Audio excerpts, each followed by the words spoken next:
சேனாதிபதி வீரவல்லவர், விஜயாலய சோழ மன்னர். தேவநாயகா, நீ உடனே மன்னரை கைது செய். கருணாகரா, அரண்மனை கைப்பற்று.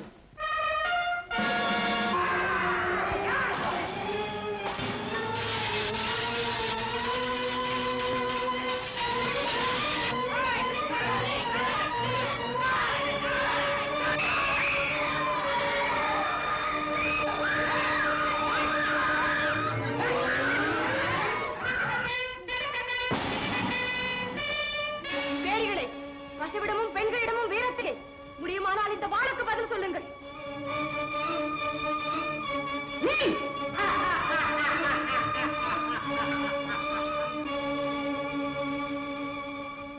வாழ் விழிகளில் இருக்கும் போது கையில் எதற்கு இளவரசி?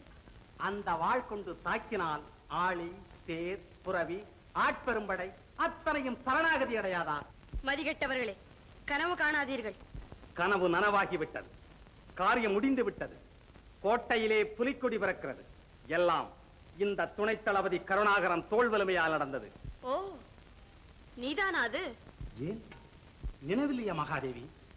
மணக்கோலத்தில் வாருங்கள் எங்கள் சோழ நாட்டுக்கு என அழைத்தது மனதுக்கு வரவில்லையா? அடிமை கோலத்தில் அழைத்து போக வந்து விட்டதால் அது அடியோடு மறந்து விட்டதா? பைத்தியக்காரா, என் பிணம் கூட சோழ நாட்டு எல்லைக்கு வராது. அடிடே, பிணமாக நீங்கள் மாறினால் மனமாக பெண் கிடைக்காதே எனக்கு. மண்ணாக போகிறது உன் எண்ணம். என் உடலில் ஒரு துளி ரத்தம் இருக்கும் வரையில் அது நடக்காது. கோட்டை சரிந்தது, கொத்தளம் இடிந்தது, கொடி சாய்ந்தது, கொற்றவன் கைதியானான். உங்கள் சாளுக்கிய நாடே சபக்காடாகிவிட்டது. அத்தனையும் நடந்த பின்பு ஆர்ப்பரித்து பயனல்ல இளவரசி. பார்ப்போம், எடுவாளை. வெற்றி தோல்வியை அதனை முடிவு கட்டுவோம். மலர் கேட்பார்கள் மாதர்கள், வாங்கி தருவார்கள் ஆடவர்கள். வாழெடுக்க சொல்லுகிறீர்கள் நீங்கள். என் வீரம் பழுதுபட்டதல்ல மகாதேவி.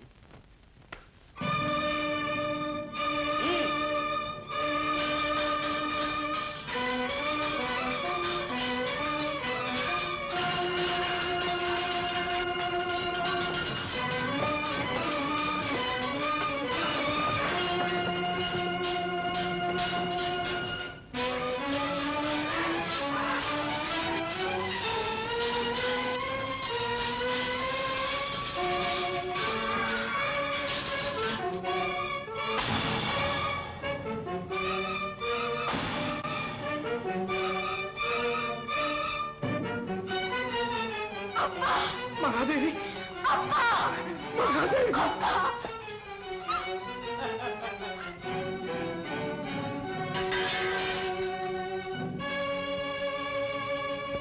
சாபாஷ் வேதநாயகா, மெச்சினேன் உன் வீரத்தை.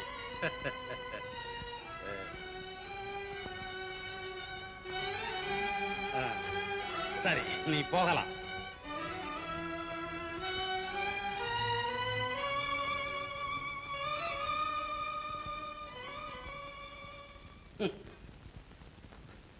தந்தை அப்பாவி, மகள் அகம்பாவி.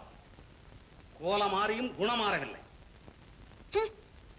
தானாக பழுக்கும் காய்களும் உண்டு, தடியால் அடித்தால் பழுப்பதும் உண்டு.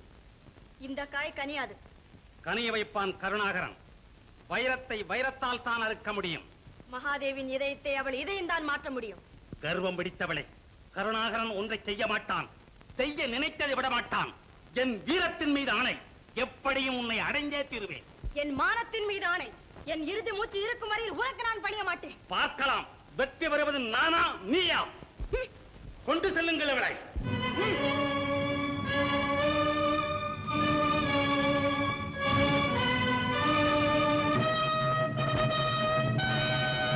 கப்பங்கட்ட மறுத்தார்கள், கண்ணியக்குறைவாக பேசினார்கள், எல்லையோர கிராமங்களை அபகரித்தார்கள், ஏனென்று கேட்டவரை கொண்டார்கள், தூது வந்தவரை துன்புறுத்தினார்கள், சோழ மண்டலத்தையே கேலி செய்தார்கள். இத்தனையும் செய்தவர்கள் இங்கே நிற்பவர்கள் சாளுக்கிய மன்னர் ராஜேந்திர பூபதி, அவரது குமாரி மகாதேவி. குற்றச்சாட்டுகள் அத்தனை உண்மைதானே? அதிகாரமுள்ளவர்கள் உண்மை என்றால் உண்மை, இல்லை என்றால் இல்லை. கப்பங்கட்ட மறுத்த காரணம் இல்லாமை, இயலாமை. கண்ணியமின்றி பதில் சொன்னது. கேள்வி கண்ணியம் என்று இருந்ததால். தூது வந்த வீரர்களை துன்மார்க்கர் என இகழ்ந்தது. வீரர்கள் காளைகளாக மாறி கன்னியர்களை பசுக்களாக நினைத்ததால். சோழ நாட்டு வீரர்கள் துளி கூட களங்கம் இல்லாதவர்கள். அந்நிய பெண்களை அன்னையாக வணங்குவார்கள், அவமதிக்க மாட்டார்கள். அதை நீங்களா சொல்கிறீர்கள்? குறை கண்டால் எடுத்து கூற அரசவை இருக்கிறது, குற்றம் என்றால் தீர்ப்பு வழங்க கொற்றவர் இருக்கிறார். நீங்கள் யார் தண்டனை அளிப்பதற்கு? தாயின் மானத்தை காத்து தீர வேண்டிய பிள்ளைகள். எங்கள் தாயின் மானத்திற்காகத்தான் நாங்களும் களம் புகுந்தோம். களம் புகுந்தீர்கள் கட்டுப்பாடு அறியாமல். என்ன குறை கண்டீர்கள் எங்கள் போர் முறையில்? முற்றுகையின் போது முன்னறிவிப்பின்றி தாக்குவது எந்த முறை சேர்ந்தது? உங்கள் வீரர்கள் எங்கள் துணை தளபதியின் கூடாரத்திற்கு தீ வைத்தது எந்த போர் முறையை சேர்ந்ததோ அந்த முறையை சேர்ந்ததுதான் இதுவும். மறைந்து தாக்கும் கோழைத்தனத்தை மறந்தும் நினைப்பதில்லை சாளுக்கிய வீரர்கள். குஞ்சு குருடானாலும் கோழிக்கு பிள்ளைதானே. ஆம், கேளுங்கள். தூண்டியது சோழ நாடுதான். தோள் தட்டினார் துணை தளபதி. ஆண்டி ஆக்குவேன் அரசரை என்றார், அடைந்து தீருவேன் முன்னை என்றார். அங்கும் இங்கும் கலகம் மூட்டினார், அமர்க்களத்தில் முறையின்றி நடந்தார். மடத்தனமான பேச்சு. நஷ்டத்திற்கு ஈடு கொடுக்க பயந்து கேடு சொல்லுகிறாள் நம் மீது. நாடே பறிபோன பின் ஈடு கொடுக்க என்ன இருக்கிறது? எங்களுக்கு ஏற்பட்ட சேதம்தான் உங்கள் சேதத்திற்கு ஈடு. நீங்கள் அடிமைகள், உங்கள் சேதத்தை பற்றி எங்களுக்கு என்ன கவலை? கவலை இல்லாத சூராதி சூரர்கள். தீர்ப்பு கூறாமல் வழக்கை ஏன் நடத்துகிறீர்கள்? நடிப்பு திறமையை வெளிப்படுத்தவா? அடக்கி பேசு. நடப்பது அரசவை. துடுக்கு மீறினால் தோல்வேறு தலைமையாகும். நடக்கட்டும். சாவுக்கு பயந்தவள சாளுக்கிய கண்ணி.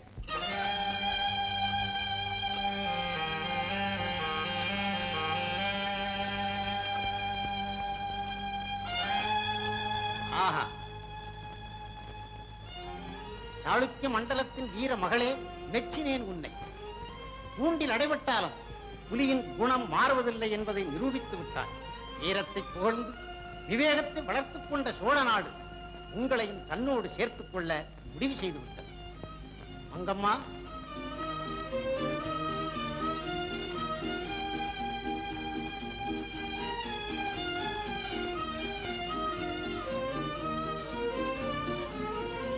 பூபதியாரே, வீராங்கனையை மகளாக பெற்ற உண்மையும் வாழ்த்துகிறேன். உங்கள் அடிமை விலங்கை அகற்றுகிறேன். என்றும் இங்கேயே தங்கலாம் விருந்தினராக. அக்கா, இவன் எல்லாத்தையும் ஜெயிச்சுட்டாளே, பெரிய வாயாடி. இவன் என் ஒரே மகன் சுந்தரன். சுந்தரமாகத்தான் இருக்கிறார். நீயும் மகாதேவியா தான் இருக்கிற. இவள் என் வளர்ப்பு மகள் மங்கம்மா. தொண்டை மண்டல போரில் என் உயிரை காக்க தன்னுயிரை நீத்த மாவீரனின் மகள் மங்கம்மா. இனி உனக்கு உற்ற சிநேகிதி. சபையோர்களே, இன்று சோழ நாட்டின் வெற்றி விழாவாக கொண்டாட இருந்தோம். அதை மாற்றி சோழ சாளுக்கிய நட்பு நாளாக கொண்டாடுவோம்.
பிறந்தவன் வாழ்ந்திடவும் வறுமை பிணியாவும் நீங்கிடவும் வானகம் மாறி பொழிந்திடவும் மனாபிமானம் தானாக ஓங்கிட ஏறு கூட்டுவோம், நாளை சோறு கூட்டுவோம்.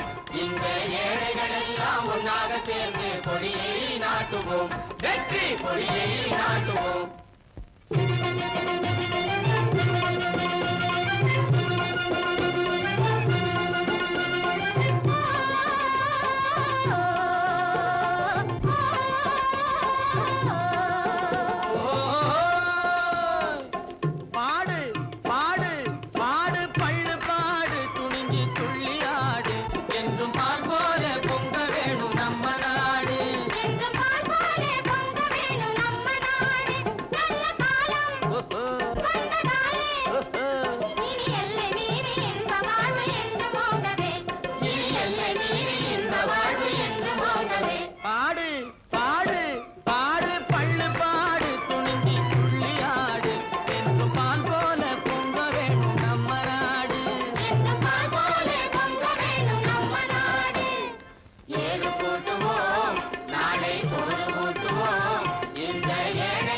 அழகா இருக்குதும்மா. இல்லாமல அந்த தளபதி நடையா நடக்கிறாரு. எந்த தளபதி? அவருதான் வேதநாயகம். விடிஞ்சா எந்திரிச்சு அவர் எம்முகத்துல தானே முழிக்கிறாரு. அம்மாவை பார்க்கணும்னு நடையா நடக்கிறாரு. அதோட மட்டும் இல்ல, தினசரி கையில பூச்செண்டும் வாங்கிட்டு வர்றாரு. அது சரி, மற்றவர்கள் எப்படி? மற்றவர்களா? யாரு? ஒருத்தர் இல்லையே. இல்லை, இன்னொருவர் இருக்கிறார். யார் அவரு? சொன்னால் புரிந்து கொள்ள முடியும் உன்னால், ஆனால் அதை சொல்லத்தான் முடியவில்லை என்னால். சொல்லாமலே புரியுது. அவர் ஒரு மாதிரி. என்ன மாதிரி? ஒரே சந்தேக பிராணி. பொம்பளைங்கன்னா எல்லாரும் கெட்டவங்கிறது அவருடைய தீர்மானம்.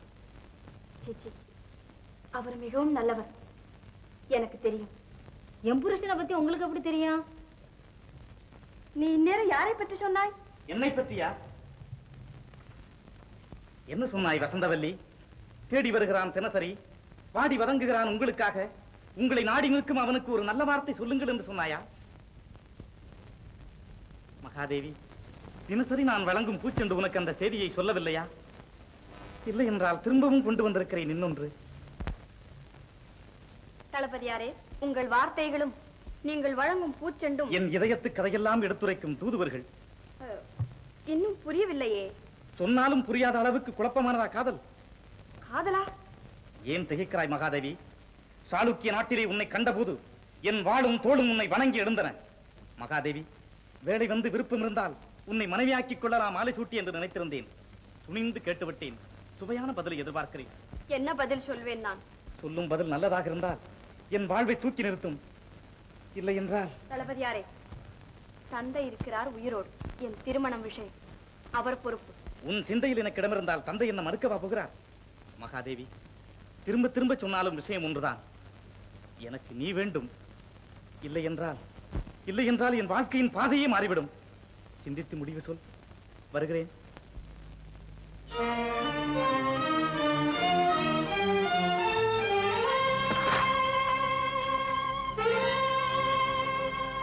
தளபதியாரே, காயை கனிய வைக்கும் உங்கள் முயற்சிக்கு இந்த கருணாகரனின் அன்பு பரிசு.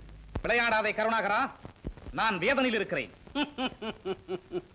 வேதநாயகர் வேதநாயகர் ஆவதேன்? சோதனை செய்கிறாளோ மாது? சொன்ன பதில் நல்ல பதிலாக இல்லையோ? என்ன பிதற்றுகிறாய்? பித்து பிடித்தவர்களுக்கு மற்றவர்கள் பேச்சு பிதற்றலாகத்தான் தெரியும். வார்த்தை நீளுகிறது கருணாகரா.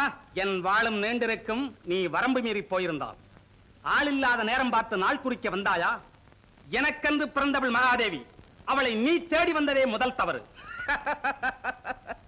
ஊரார் தோட்டத்துக்கு அணியது யாரை விரும்புகிறது என்று தெரியாமலே வேலி போடுகிறாய், விளையாட பார்க்கிறாய்.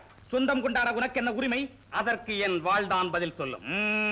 வாழ் தூக்க தெரியாத பேடியிடம் சொல்ல அந்த வார்த்தையை. வேதநாயகா, வேதநாயகத்துக்கு அந்த மாதுதான் நாயகி. இல்லையேல் எனக்கும் அப்படித்தான். மணந்தால் மகாதேவி, இல்லையேல் மரணதேவி. மணந்தால் ஒரு மாவீரனே மணப்பேன் என்று மகாதேவி மட்டும் சொல்லவில்லை. என் விருப்பமே அதுதான். அவளுக்கு இஷ்டமான வீரனை தேர்ந்தெடுப்பது அவ்வளவு கஷ்டம் இல்லை. நமது பரம்பரை வழக்கப்படி போட்டி ஒன்று நடத்துவோம். வீர போட்டி. வாளுடன் வாள் மோதட்டும். அதில் வலு உள்ளவனை மகாதேவி அடையட்டும். சரியான ஏற்பாடு மன்னர் செய்தது. வேதநாயகா, நடக்கும் போட்டி நம் திருமணத்தை பொறுத்தது. நமக்குள் பகையதற்கு நண்பர்களாகவே போட்டியிடுவோம். வெற்றி பெற்றவருக்கு மாலை சூடட்டும் மகாதேவி. சாபாஷ்.